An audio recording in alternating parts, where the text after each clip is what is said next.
LG 에너지 솔루션이 일론 머스크가 이끄는 우주기업 스페이스X에 배터리를 공급하기로 했습니다. 내년 선보일 차세대 우주왕복선 스타쉽에 들어가는 것으로 알려졌습니다. 트럼프 당선 효과에 비트코인이 연일 사상 최고가를 기록하고 있습니다. 트럼프는 대선 유세 과정에서 가상화폐에 대한 대대적인 규제 완화를 예고했습니다. 금융당국이 제2금융권에 대한 대출 규제 강화에 나섰습니다. 서울 강동구 둔촌주공 재건축 아파트 입주를 앞두고 집단 대출을 집중 점검하기로 했습니다. 트럼프의 재집권으로 자동차와 철강 산업에 파장이 예상됩니다. 자국 우선주의를 앞세운 트럼프가 전기차 지원 정책을 백지화할 것이란 전망까지 나오고 있습니다.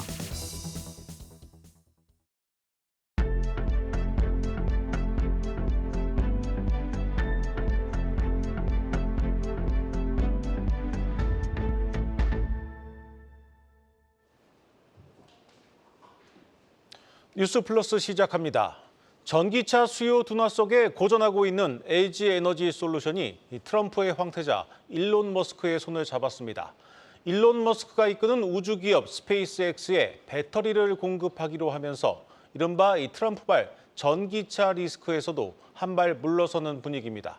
취재 기자와 자세히 들여다보겠습니다. 산업부 배창학 기자 나왔습니다. 배 기자, 그러니까 LG 에너지 솔루션이 스페이스X 우주선 배터리를 공급한다 이런 얘기죠? 네, LG 에너지 솔루션이 일론 머스크 테슬라 경영자가 운영하는 이제 스페이스X에 배터리를 말씀 주신 것처럼 납품하기로 했습니다.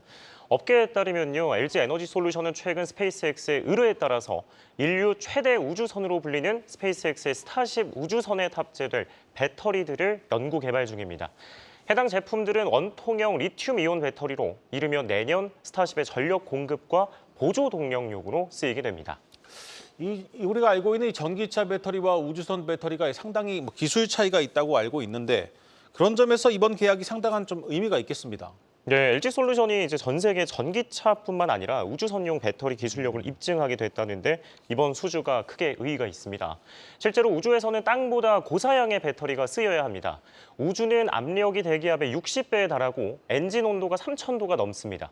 이러한 극한의 환경 속 시속 3만 킬로미터 가까운 초고속 운행을 견디면서 최적의 성능을 내야 합니다. 스페이스X는 그간 우주선용 배터리를 소량으로 자체 조달했는데 처음으로 외부로부터 공급받기로 했습니다. 스페이스X가 해당 기업의 연구개발 역량과 또 배터리의 품질 등을 세계 최고 수준으로 평가했다는 뜻으로 풀이됩니다. 전문가들은 LG 에너지 솔루션이 스페이스X가 요구하는 조건을 충족했다고 분석합니다. LG 에너지 솔루션은 일찌감치 우주를 미래 먹거리로 삼고 우주선의 전력 공급 장치와 또 예비 에너지 저장 장치, 우주복용 배터리 등을 만들었고요. 지난해 미국 항공우주국인 나사에 우주복용 배터리를 이어 또 달 탐사 전기차용 배터리 등을 공급하는 등 미 현지에서도 높은 평가를 받고 있습니다. 그런데 LG 에너지 솔루션이 이번에 스페이스X 외에도 올해 들어서 상당히 큰 수주 여러 차례 하지 않았습니까? 네, 최근에 계속해서 소식이 들려오고 있는데요. LG 에너지 솔루션은 올 한 해 동안 조 단위에 달하는 배터리 수주를 5건이나 따냈습니다. 네. 에너지 저장 장치용인 이 ESS 배터리, 또 지름 46mm의 고성능 원통형 배터리, 이 고전압의 미드니켈 3원계 배터리 등 차세대 제품 경쟁력 강화에 오랜 공을 들인 것이 주요했다는 평가입니다. 지난주와 지난달 각각 미국 전기차 회사인 리비안과 또 메르세데스 벤츠의 46 시리즈 원통형 배터리를 공급하기로 했습니다. 46 시리즈 배터리는 기존 21 시리즈 대비해서 에너지 용량이 5배 늘어서 배터리계 게임 체인저로 통합니다. 또 포드의 고전압의 미드니켈 배터리를 납품하기로 했는데 첨단 기술이 적용된 본 제품은 배터리 구성 물질 중 가장 비싼 니켈의 비중이 줄어 비용이 낮습니다.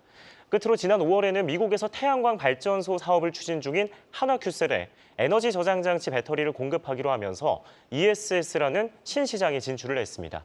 LG 에너지 솔루션 관계자는 2차 전지 같은 첨단 테크 분야는 전통업과 달리 신기술을 보유한 업체가 수주를 독식한다며 투자에서 수주, 또 투자로 이어지는 선순환 구조를 구축하겠다고 설명을 했습니다. 네, 그동안은 이 전기차나 이 저장 장치에만 쓰이던 2차 전지가 이제 우주선까지 쓰이는 곳들이 늘고 있는 것 같습니다. 배 기자, 그렇다면 앞으로 좀 우리가 눈여겨봐야 할 그런 곳들은 어떤 것들이 있을까요? 네, 전기차와 우주선 다음으로 꼽히는 곳은 바로 로봇 기술의 총화로 불리는 휴머노이드 로봇입니다. LG 에너지 솔루션 역시 관련 분야에 주목을 하고 있는데요. 인간 형상의 휴머노이드 로봇 같은 경우에는 형태뿐 아니라 인간과 생각부터 행동까지 가장 고난도로 비슷한 기능화가 되어 있는 로봇입니다. 휴머노이드 상용화를 위해서는 다양한 기능을 구현하게 하는 최첨단 배터리가 실려야 하는데 사람 크기에 불과한 휴머노이드에는 구조적으로 여러 배터리를 넣을 수가 없어서 한 번 충전을 할 때 단 2~3시간밖에 사용할 수 없습니다. 때문에 LG 에너지 솔루션은 차세대의 고속 충전 또 대용량 배터리를 연구 개발 중인데 LG 에너지 솔루션이 테슬라가 제조하는 휴머노이드 로봇 옵티머스의 파트너 배터리사가 될 수 있다는 이야기가 나오고 있습니다. 일론 머스크는 자체 연구 개발한 휴머노이드를 테슬라 전기차 제조 공장은 물론 각 가정에 판매한다는 청사진을 그리고 있는데요. 업계에서는 머스크의 꿈이 실현되기 위해서는 배터리 기술 혁신이 있어야 하는데 테슬라 전기차에 이어서 스페이스X 우주선에 배터리를 납품한 LG 에너지 솔루션이 핵심 파트너가 될 수 있다고 예상하고 있습니다. 네, 잘 들었습니다. 산업부 배창학 기자였습니다.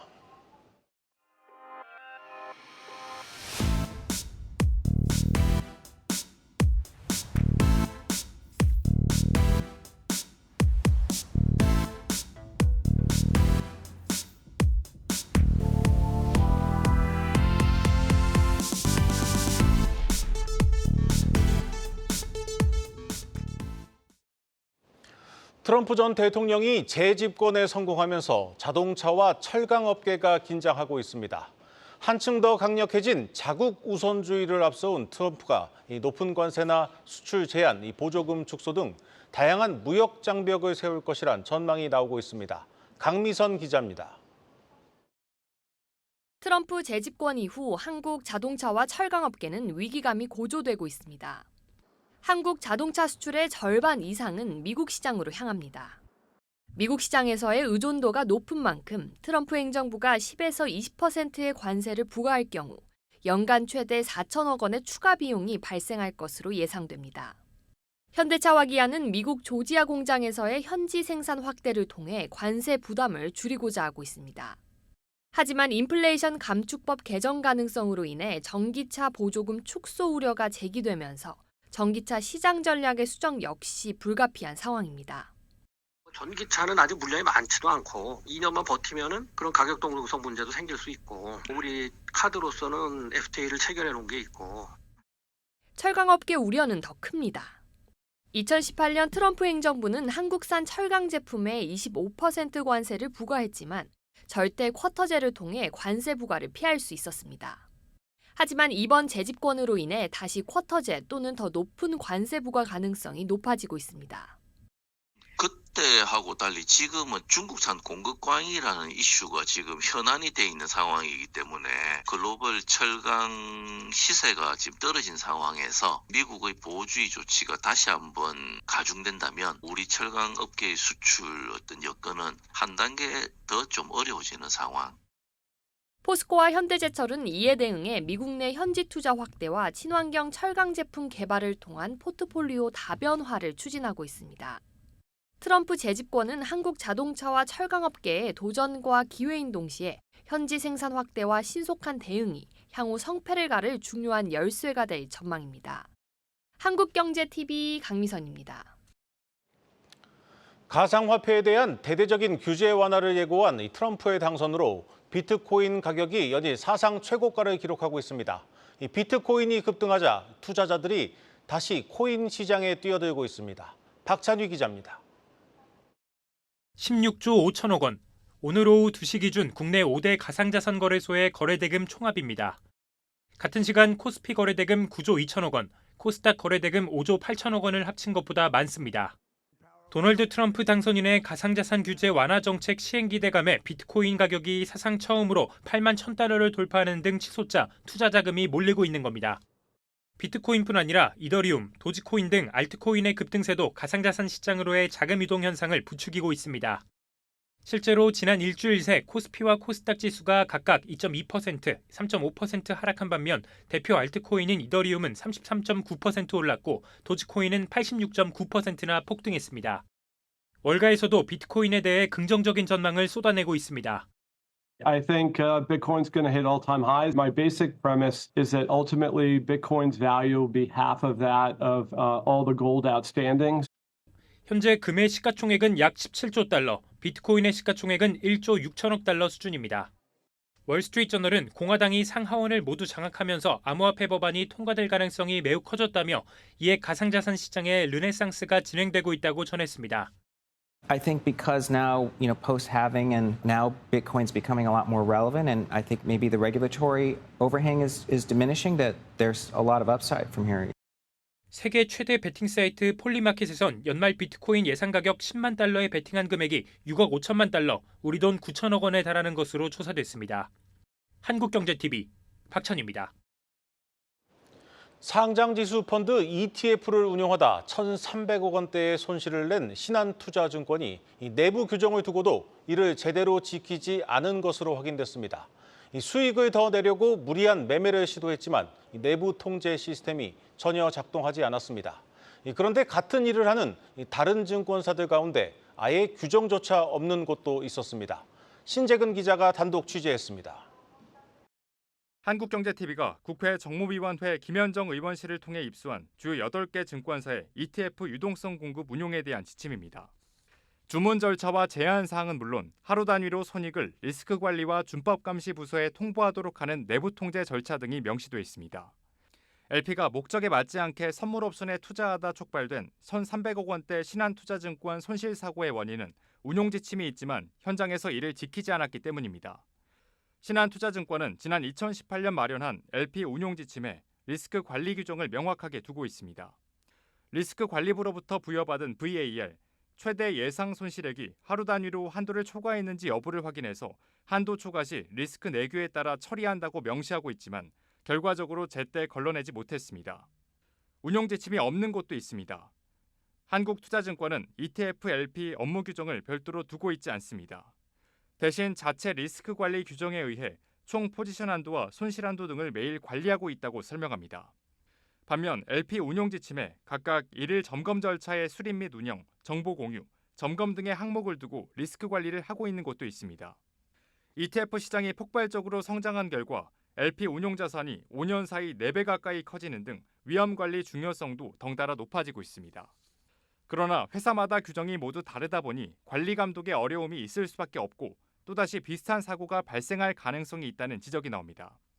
지금 LP 업무가 증권사마다 통일된 기준이 없잖아요. 그래서 통일된 가이드라인 기준으로 해서 증권사의 내부 통제를 기능을 좀 더 강화될 수 있도록 관리 감독을 좀 강화할 필요가 있다 이렇게 생각합니다. 금융당국도 LP 시장 규모가 급속도로 커지는 만큼 통일된 규정을 만드는 데 공감한다는 입장입니다. 금융당국 관계자는 LP 업무의 중요성에 맞게 증권사들이 내규를 강화하거나 규정화하는 방향이 맞다고 본다고 말했습니다. 한국경제TV 신재근입니다. 내 집 마련하기가 더욱 어려워지게 생겼습니다. 정부가 주택 공급 대책을 쏟아내면서 내년에는 분양이 늘어나나 했는데 자세히 뜯어봤더니 전망과는 전혀 달랐습니다. 방서우 기자입니다. 한국건설경영협회는 내년 전국에 분양되는 아파트가 올해보다 5만 가구 증가한 30만 가구라고 전망했습니다. 건설산업연구원은 29만 가구, 증권가에서는 26만 가구 정도로 예상 규모는 제각각이지만 하나같이 올해보다는 많을 것이라고 입을 모았습니다. 문제는 늘어났다는 물량이 정말 늘어난 게 아니라는 겁니다. 공사비 협상 등으로 분양이 미뤄져 누적된 미착공 물량이 대거 포함됐기 때문입니다. 증권가가 추산한 주요 건설사들의 분양 목표 달성률은 올 3분기 기준 63% 수준에 불과합니다.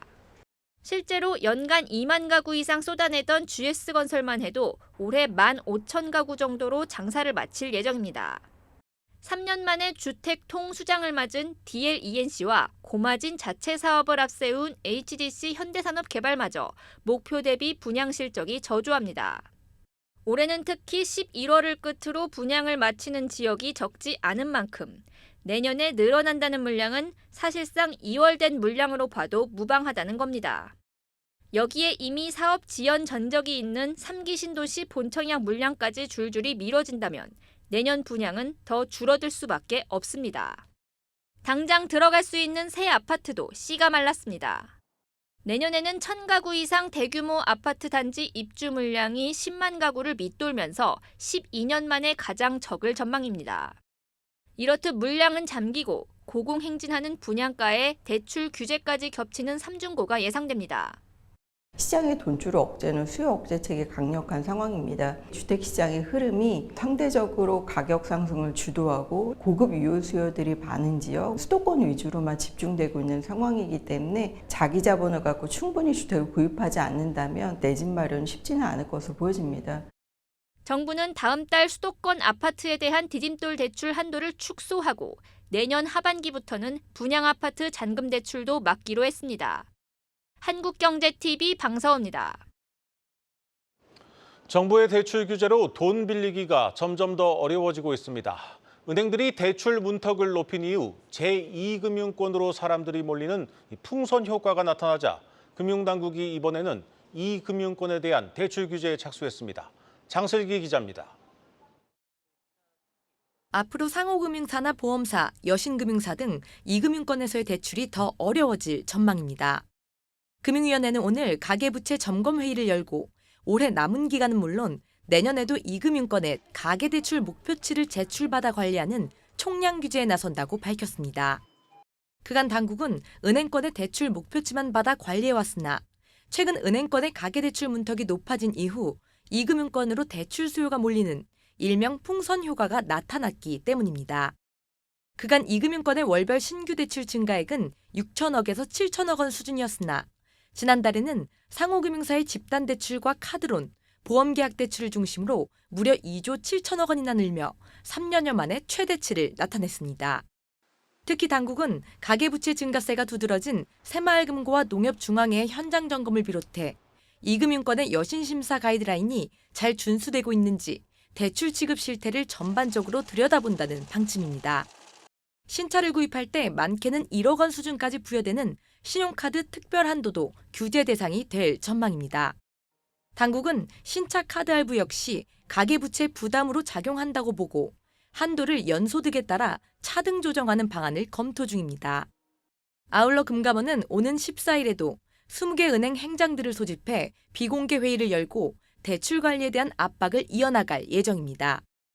다만 금융위는 이날 회의에서 가계대출을 확고하고 엄격하게 관리하되 그 과정에서 서민이나 취약계층의 과도한 자금 회로가 발생하지 않도록 균형감 있게 접근해달라고 당부했습니다. 한국경제TV 장슬기입니다. 현장에서는 대출 전쟁이 벌어지고 있습니다. 단군 이래 최대 재건축 단지로 불리는 서울 강동구 둔촌주공 아파트 입주가 코앞인데 잔금 대출 받기가 쉽지가 않습니다. 김예원 기자입니다. 이달 27일 입주가 시작되는 역대 최대 규모의 재건축 단지 올림픽 파크포레온 입주 예정자들은 잔금을 어떻게 치러야 할지 고민이 많습니다. 4대 시중은행이 대출을 내주겠다고 밝혔지만 한도가 넉넉하지 못하기 때문입니다. 올해 잔금 대출을 취급하는 국민과 하나은행은 3천억 원을, 우리은행은 500억 원을 한도로 책정했습니다. 내년부터 잔금 대출을 내주는 신한은행은 한도를 1,000억 원으로 제한합니다. 둔촌주공 34평형의 분양가는 12억에서 13억 원대로 20%의 잔금과 취득세 등을 감안하면 입주 시 약 3억 원의 금액이 필요한 것으로 추산됩니다. 이렇게 따져보면 4대 은행 한도대에서 최대 2,500명만 대출을 받을 수 있는 겁니다. 12,032가구에 달하는 둔촌주공의 입주 물량과 분양 가격을 고려하면 시중은행들이 설정한 한도가 넉넉하지 않다는 분석이 나오는 이유입니다. 은행권이 책정한 대출 금리도 높습니다. 국민과 하나은행은 연 4% 후반대 금리를 제시했는데 앞서 4% 초반대 금리를 제시한 일부 2금융권보다도 높습니다. 통상 낮은 금리로 잔금 대출 경쟁을 벌여온 은행권이 이처럼 몸을 사리는 것은 당국 규제의 연말까지 가계대출 총량을 관리해야 하기 때문입니다. 이게 완공 시점에서 잔금을 대출로 하면 되겠다 싶었는데 가계대출이 고비가 강화되고 대출 시장이 상당히 줄어들고 있잖아요. 당사자들은 굉장히 좀 어려운 상황에 처할 수밖에 없을 것 같아요. 2금융권으로 눈을 돌려봐도 상황이 녹록지 않습니다. 앞서 상호금융권은 낮은 금리로 잔금 대출을 공격적으로 늘려왔는데 이금융권 가계대출 증가세를 우려한 정부가 개입에 나섰기 때문입니다. 특히 금융당국이 상호금융권의 대출 관리 강화를 요구하면서 앞으로는 시중은행 대비 저렴한 금리, 긴 만기 등 더 나은 조건으로 대출받기가 어려워질 수 있습니다. 금융당국의 전방위적 압박으로 전 금융권이 잔금 대출 취급에 소극적으로 나서면서 입주 관련 대출 규모만 3조 원에 달하는 대규모 실수요자들의 영향이 불가피할 전망입니다. 한국경제TV 김연입니다. 금융당국이 윤석열 정부 출범 이후 최대 성과로 꼽고 있는 대출 갈아타기 플랫폼이 불과 1년 만에 애물단지가 됐습니다. 당국의 압박 속에 은행들이 오히려 금리를 올리면서 갈아타기 플랫폼도 본래 취지에서 벗어났다는 평가가 나오고 있습니다. 전범진 기자입니다. 금융위원회가 윤석열 정부 출범 후 금융 분야 최대 성과로 세계 최초의 원스톱 대출 갈아타기 서비스 도입을 꼽았습니다. 은행권 대환 대출을 하나의 플랫폼에서 비교할 수 있도록 해 경쟁을 유도하고 29만 명이 연평균 176만 원의 이자를 아낄 수 있었다는 평가입니다. 하지만 당국의 자평과 달리 금융권에선 갈아타기 플랫폼이 출시 1년 만에 애물단지로 전락했다는 평가가 나옵니다. 올 하반기 들어 금융권이 사실상의 대출 총량 관리 체계에 돌입하면서 한때 갈아타기 금리를 경쟁적으로 낮추던 은행들이 되려 금리를 높이고 있기 때문입니다. 이번 달에만 세 곳의 은행이 최대 1.9%포인트까지 갈아타기 금리를 올렸고 우리은행은 아예 비대면 갈아타기 신청을 중단했습니다. 동일한 조건의 주담대를 기준으로 봤을 때 주요 시중은행의 갈아타기 금리 조건은 이미 신규 대출의 금리 하단보다 높아졌습니다. 소비자들에게 우리은행으로 갈아타지 말아달라는 메시지를 던지고 있는 겁니다. 결국 지난 7월 집행액이 9천억 원에 달했던 대환대출은 지난달 600억 원까지 급감했습니다. 일각에선 갈아타기 플랫폼이 올해 가계부채 급증에 책임이 있다는 주장까지 제기됩니다. 갈아타기 플랫폼의 흥행 속에 은행들이 신규 대출의 금리도 크게 낮췄고 이것이 부동산 시장의 활성화와 맞물려 주담대발 가계부채 폭등으로 이어졌다는 지적입니다. 실제로 금융위는 연초 자료에서 금융권의 경쟁이 촉진되며 갈아타기를 이용하지 않는 소비자가 체감하는 금리도 하락했다고 자평했습니다. 업계에선 시장 금리가 하락해 가계대출이 급증할 수도 있는 민감한 상황에서 갈아타기 플랫폼의 흥행을 위해 금리 인하를 부추겼던 당국도 책임에서 자유로울 수 없다는 비판이 제기됩니다. 한국경제TV 전범진입니다.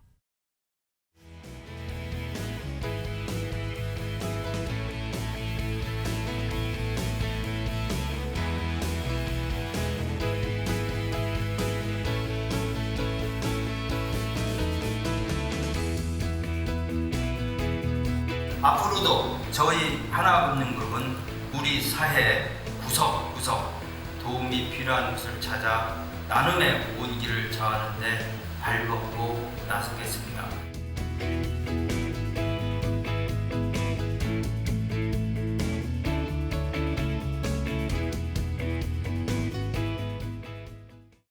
오늘 준비한 뉴스 플러스는 여기까지입니다. 함께해 주신 여러분 고맙습니다.